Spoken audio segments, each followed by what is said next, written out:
Reality therapist perception. Bachelorette. Hello and welcome back to Reactivity TV, where we give our therapist takes to all of the trending TV shows and movies that we're all currently watching. I'm Amy Albero. And I'm Catherine Van Eyck. And this week we are giving our therapist reactions to The Bachelorette Season 20, Charity Lawson's season, Night 1, Week 1. We're here. We made it. We're back. Summertime, Bachelorette. It feels like it's been forever. It does.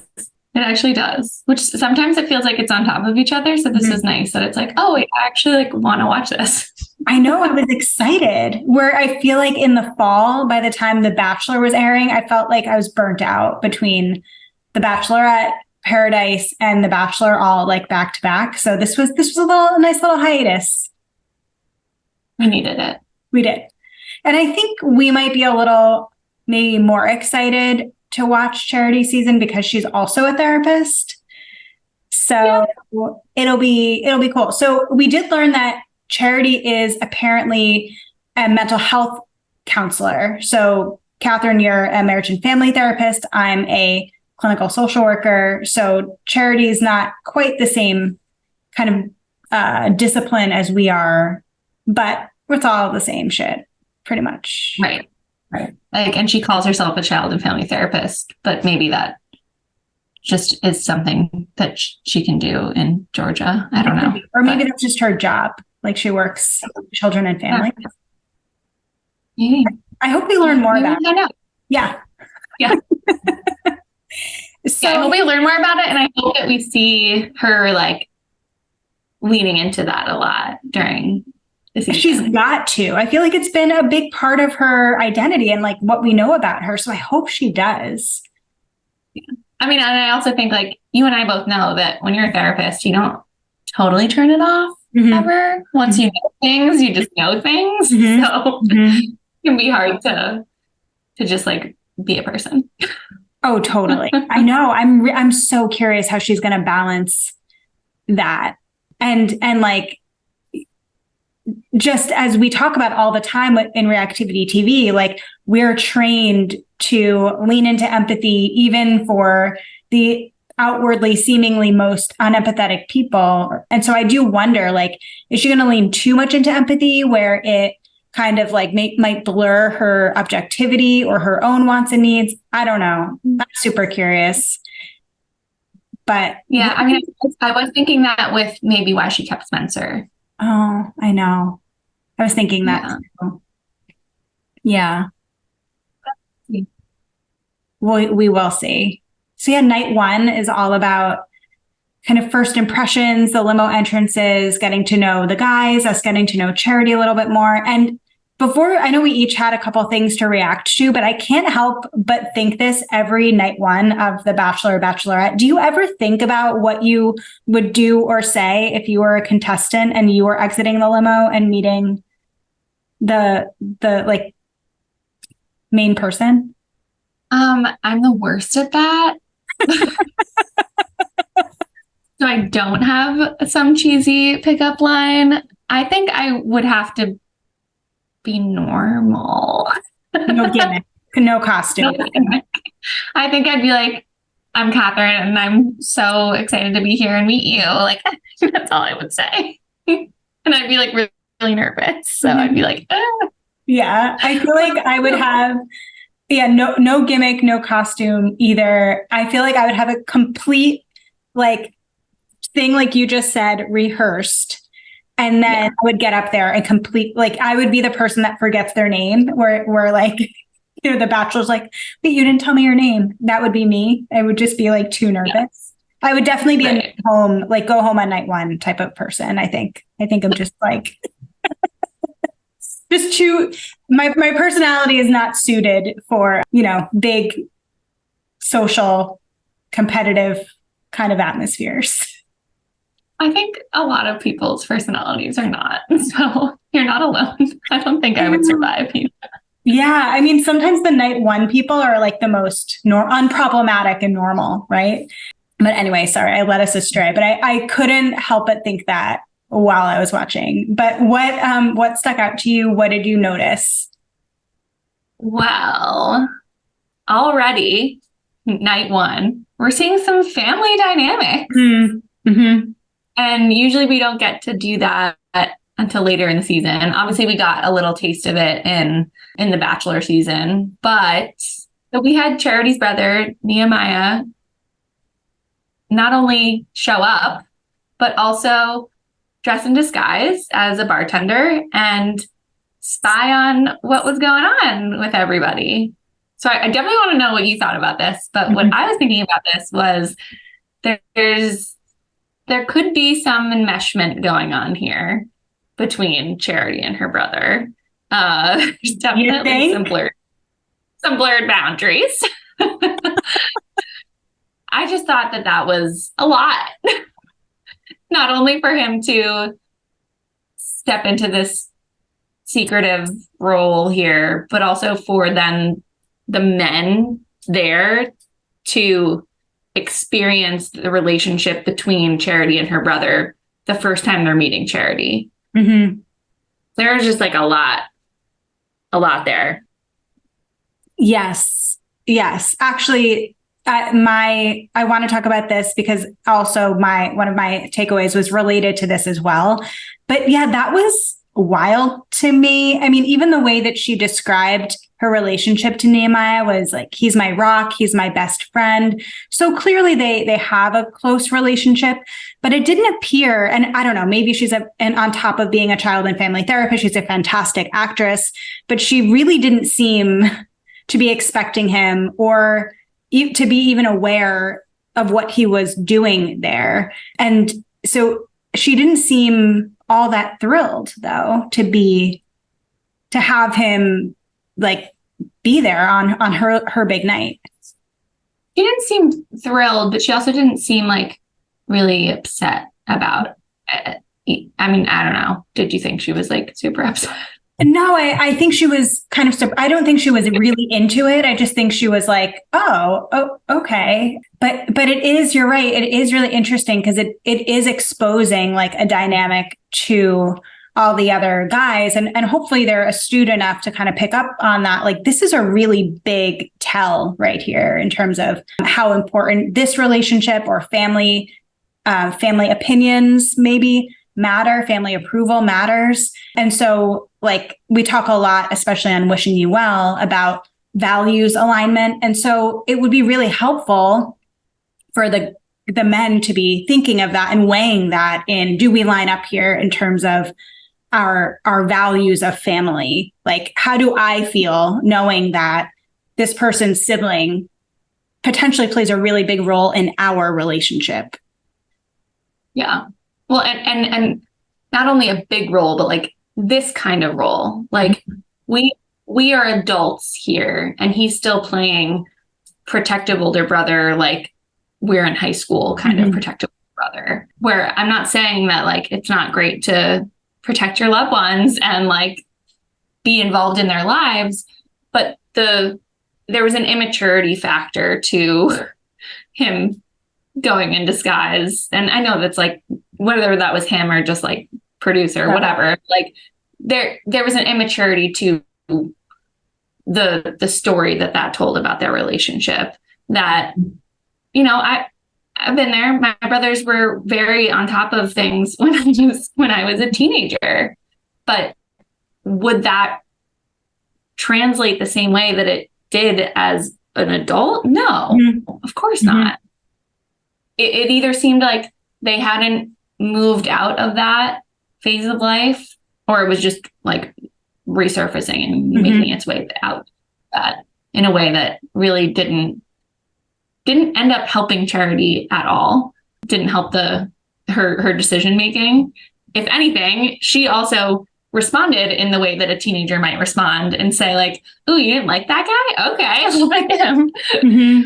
Didn't seem that like that retaliatory. Yeah, but that's still what it looked like. Yes. Well, and you bring up such a good point, and I feel like this happens every season of The Bachelorette, particularly when the guys all like snitch to the Bachelorette about like a guy in the house that like doesn't have good intentions or isn't there for the right reasons. And the Bachelorette, typically what she will say, if she is secure, will say, you telling me this means that you don't trust me to make the right decisions for myself, that I can't suss this out for myself. And I was thinking about that with Charity and Nehemiah too. Like, you don't trust me as a 27-year-old adult who's been through life, who is, trained in being able to assess people, has great interpersonal skills. Like, you don't trust me to identify the right person, or you don't trust me enough to make decisions for myself and deal with the consequences of that. Like, there was a little bit of infantilizing that was implied with Nehemiah being there. And again, I know it was well-intended, no shade at all to Nehemiah. It was more the overall view, like zoomed out view of what was going on dynamically there. But I guess what you just said segues perfectly into my point, which was, again, the role of family and family opinions in decision making. And I found it really, really interesting that on the one hand, Charity was saying, he's my rock, my best friend, clearly values him tremendously. And so what then does it mean that this person that you trust and love and value is expressing some hesitation about a guy that you have spent some time with? And then not only do you proceed with having that guy continue on, but you double down and give him the first impression rose. Like, what does that mean in terms of how you actually consider this person's opinion? And so it felt like such a contradiction, not to say that I wouldn't have loved I want Charity to make her own decisions, but it felt like she was kind of talking out of both sides of her mouth here. Right? Did you notice that, or was that just me? No, you're right. It sounded a little hypocritical because, I mean, she had this experience with Brayden, and every other lead on the show, they have their own experiences with the quote unquote like villain. And I don't know if Brayden's going to be a villain. He was kind of villainized a little last night, but they have their own experience with them. And then it's either they are influenced by the other contestants or they're not. Usually it takes some time for the other contestants to like really get in there and say like, no, like we see things that you don't, and we just want you to know. And that's what her brother was kind of doing last night. He was saying like, I'm seeing something that you might not have seen, and I just want you to know. Mm-hmm. But she's not in a place to just throw everything away because she just met this guy. Mm-hmm. Of course she's gonna give him a little more time and more of a chance. And she had her own experience that Nehemiah is not privy to. I mean, maybe he was spying on that one too. I don't know. But I'm not watching them make out. Yeah. Mm-hmm. Well, if anything, I mean, I don't know. I guess I'm going on record here making this prediction, but I think I'm gonna guess that Charity's love language is words of affirmation, because the way that she was so into the fact that Brayden was talking about how much he loved, spending time with her and kissing her, and, first impression, like she was down for that. That made her excited. That really is what got her bought into giving him the first impression rose. And so I don't know, I guess we're going to have to see, but because it's so interesting, other people that might not relate with that love language might be completely turned off by that. But for her, it was like a green flag. And so I don't know, that'll be interesting to track throughout the season. Yeah. Well, my other thing that I was going to react to was more so just like posing a question to you, was like, if you were in Nehemiah's position not necessarily her brother, but if you were watching this, or if you were even one of the contestants, what kind of impression would that have left on you for him to be talking about her, be talking about Charity, and for him to be talking about his experience and talking about kissing her? Like, what reaction would you have had? I mean, if I were a contestant, I probably would have been annoyed, but mostly based in just feeling jealous. I don't think Brayden did anything wrong. Yeah. What about you? No, I totally agree. I mean, I think that, hey, okay, so he might have been talking about it a lot. Mm-hmm. Maybe that could be annoying. Mm-hmm. Mm-hmm. But I also think that they're all talking about their experiences with Charity that night. They're all talking, they also all don't know each other. Charity's what they have in common. And they don't have deep connections with her where this is going to make them too jealous or make them too uncomfortable. Some might even be like, great job. Like, that's awesome. Good for you. Mm-hmm. Because I don't know this girl yet. Mm-hmm. But I totally agree. I think that he was just expressing himself, and it seemed genuine. It seemed honest. Mm-hmm. And I wouldn't have taken it the way that Nehemiah did. Mm-hmm. Mm-hmm. As he was just being arrogant, and he was just flaunting what a great time he had with her. Yeah, no, I didn't get that read at all. That tells me more about Nehemiah than it does about Brayden. Because again, I think I think Brayden's 24. He was like a little cute little puppy that was just like really excited, running around wagging his tail. Like he was just, that was my read. They had a hot kiss, like they had a lot of chemistry, and she was clearly into him. And so like, yeah, be excited. You're one of 20 guys. Yeah, that's good for you, dude. Like, I don't know. And again, I'm not in it. And I'm not Charity's sibling, but yeah, I thought there was nothing out of line with what I saw anyway. Yeah.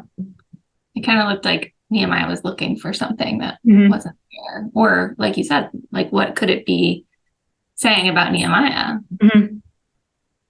Hmm. I have a question for you. Okay.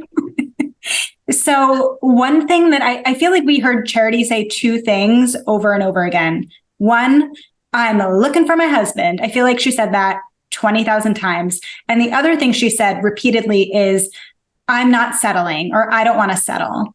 And I wanted to, I guess, get your understanding of what people mean by that in terms of settling, like as related to a relationship. Like, what do you think Charity is communicating there? I feel like she doesn't want to be with somebody that she doesn't want to be with somebody just to be with somebody. Mm-hmm. She's not looking, like, as much as she's saying, I'm looking for my husband, she's looking for her husband. She's not looking for a husband. Mm-hmm. And I think that that's what she was really trying to say is like, I want this experience, but I want to get out of this what I want to get out of this. I don't want to just leave here with a ring on my finger because that's what I'm, supposed to do. Mm-hmm. That would be settling. I really want this for the reasons that I want a life partner. I want a person. I want the love of my life. Mm-hmm. Yeah. Do you think people knowingly, consciously settle? Like, do you think they go into something and think like, I'm settling for something?